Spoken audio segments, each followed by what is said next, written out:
Soto, cerita pendek karya Sofyan Maulana dibacakan oleh penulisnya sendiri. Dia tidak pernah bilang siapapun kalau Sabtu adalah hal yang aneh buat dirinya. Karena sejak kecil, setiap Sabtu selalu punya satu tuntutan yang sama. Soto. Tidak pernah ganti. Kenapa sih harus soto? Orang-orang sering bertanya. Dia cuma mengangkat bahu. Nggak tahu.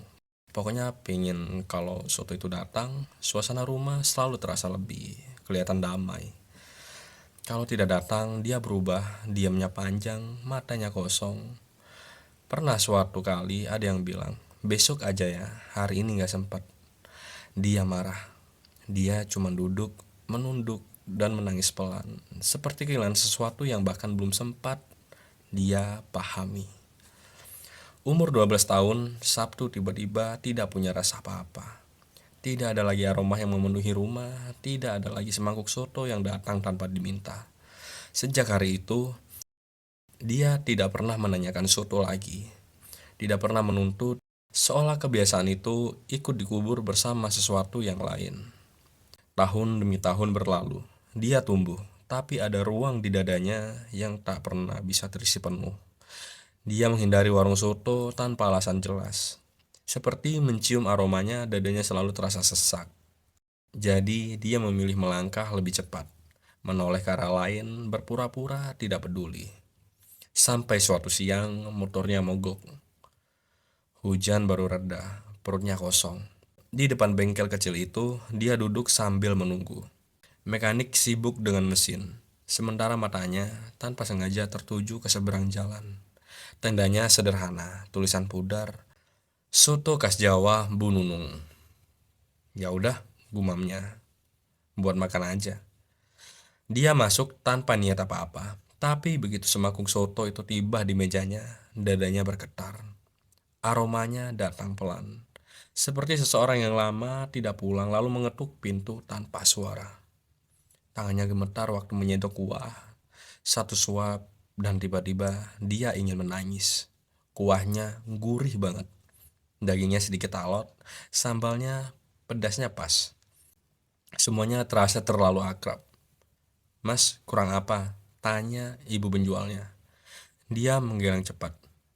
Enggak, bu, ini pas banget. Air matanya jatuh satu tetes di mangkuk. Dia biarkan. Dia makan sampai habis, menahan sesuatu yang menekan di dadanya sejak lama. Tempatnya sederhana banget ya bu, katanya sambil tersenyum tipis. Ibu itu tertawa. Yang penting niatnya mas. Sejak hari itu, Sabtu kembali punya arti. Dia datang lagi dan lagi, selalu hari Sabtu. 3 jam perjalanan dia tempuh tanpa mengeluh. Dia lulus sekolah, cari kerja, dan memilih pekerjaan yang memberikan libur setiap Sabtu. Capek nggak? Orang bengkel pernah bertanya. Dia tertawa kecil. Sabtu demi Sabtu berlalu. Tidak pernah absen. Sampai suatu pagi hujan turun sejak subuh. Dia tetap berangkat. Tapi tenda itu tutup. Besoknya dia kembali lagi. Masih tutup. Minggu berikutnya tetap sama. Dadanya mulai terasa asing. Perasaan yang dulu pernah dia kenal pelan-pelan muncul lagi. Akhirnya dia bertanya ke mekanik bengkel. Mas, soto Bu Nunung kenapa nggak buka lagi? Mekanik itu berhenti bekerja, menarik napas. Bu Nunung wafat, mas. 21 hari yang lalu. Kalimat itu jatuh perlahan, tapi menghentam keras. Dia mengangguk, tidak menangis, tidak berbicara. Lalu pulang. Di kamar, dia duduk lama. Mengingat hal-hal kecil yang selama ini dia abaikan. Sabtu pagi, aroma soto, sendok yang dipenuhi kuah, suara seorang ibu yang bilang, habisin ya.